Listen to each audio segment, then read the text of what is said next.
Hello మామ, welcome back to my YouTube channel. ఈరోజు గుత్తిగా అయితే వచ్చిన కొండ ఎక్కడానికి. Due to my bad luck ఈరోజు అయితే ఫుల్ వర్షం పడుతుంది. ఇక్కడ చూసాం, వర్షం అయితే తగ్గితే పైకి ఎక్కా, లేకుంటే ఇంటికి పోతా ఇట్లే.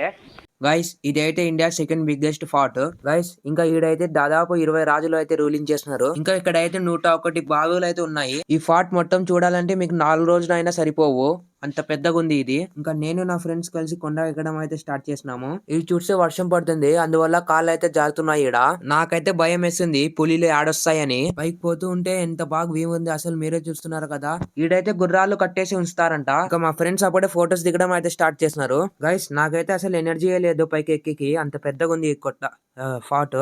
గైస్, నేనైతే ఇది చూసి షాక్ అయినా. పాతకాలంలోనే ఎట్లా కట్టినారు ఇంత పైకి, మీరే చూస్తున్నారు కదా. ఇప్పటికి ఎంత స్ట్రాంగ్ ఉన్నాయో అసలు మీరే చూడండి. ఇంకా వచ్చేసి లాస్ట్ లో బ్రిటిష్ వాళ్ళు కూడా రూలింగ్ చేస్తున్నారు. గైస్, ఇది చూస్తే క్లైమేట్ ఎంత బాగుందో అసలు మీరే చూస్తున్నారు కదా. ఒక పక్క వర్షం పడుతుంది, ఒక పక్క గాలి అయితే వస్తుంది. ఎంత పీస్ గా ఉందో అసలు.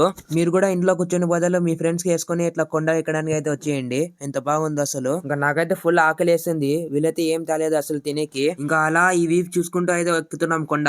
మన గుత్తి ఫార్ట్ కి టిప్పు సుల్తాన్ కూడా విజిట్ చేస్తున్నారు. ఇడైతే ఎన్ని దారులు ఉన్నాయో అసలు నాకే నరాలు కట్ అయిపోతున్నాయి. ఇన్ని నుంచి దారి తప్పితే అంతే. ఇంకా నా ఫ్రెండ్ అయితే ఇప్పటికి 4 సార్లు కింద పడినాడు. సో గైస్, ఫైనల్లీ మేమైతే టాప్ పాయింట్ కి అయితే రీచ్ అయిపోయినాము. గైస్, మాకైతే రీచ్ అయ్యేకి దాదాపు 1:30 అయితే అయింది. గైస్, నాకైతే ఏం మాట అయితే రావడం లేదు, ఎంత బాగుంది వీప్ పై నుంచి అసలు. ఈ నుంచి ఆకాశం ఎంత దగ్గర ఉంది అసలు. ఈడ క్లైమేట్ చాలా కూల్ గా ఉంది అసలు. మేమైతే చాలా తడుస్తున్నాం వర్షంలో. లిటరలీ నాకైతే గూస్ బంప్స్ వచ్చినాయి కింద చూస్తుంది, అంత బాగుంది వ్యూ అసలు పై నుంచి. నా లైఫ్ లో ఫస్ట్ టైం నేనైతే కొండ ఎక్కినా, ఎంత పెద్దది.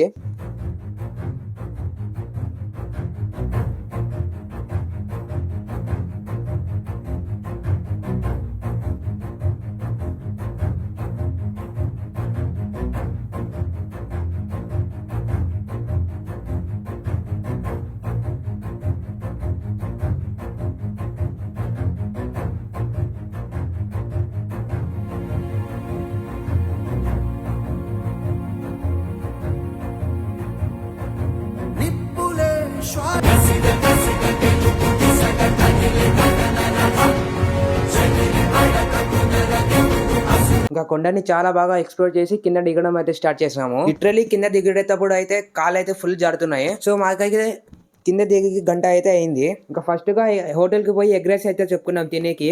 మరి ఆడ నుంచి రైల్వే స్టేషన్ కి అయితే వచ్చినాము. ఇంకా అయితే మేమైతే ట్రైన్ లో కూర్చున్నాము. మాకైతే లక్కీగా సీట్లు అయితే దొరికినాయి. ఇంకా మేమైతే అనంతపూర్ కి పోతున్నాం తిరిగేకి. సో ఫైనల్లీ మేమైతే అనంతపూర్ కి అయితే రీచ్ అయిపోయినాము. ఇంకా స్టేషన్ నుంచి జూడియోకి అయితే పోతున్నాము బట్టలు తీసుకోవడానికి. మాకైతే ఆడ బట్టలు ఏం నచ్చలేదు, స్టాక్ మొత్తం అయిపోయింది. ఇంకా ఆడ నుంచి రిటర్న్ అనంతపూర్ స్టేషన్ కి అయితే వచ్చినాం గుంటకల్కి పోవడానికి. ఇదే నా బ్లాగ్ అయితే ఎండ్ చేస్తున్నా. ఎట్లా ఉందో కామెంట్ లో అయితే చెప్పండి. మళ్ళీ ఇట్లాంటి ఇంట్రెస్టింగ్ బ్లాగ్స్ కోసం నా ఛానల్ అయితే సబ్స్క్రైబ్ చేసుకొని పెట్టుకోండి.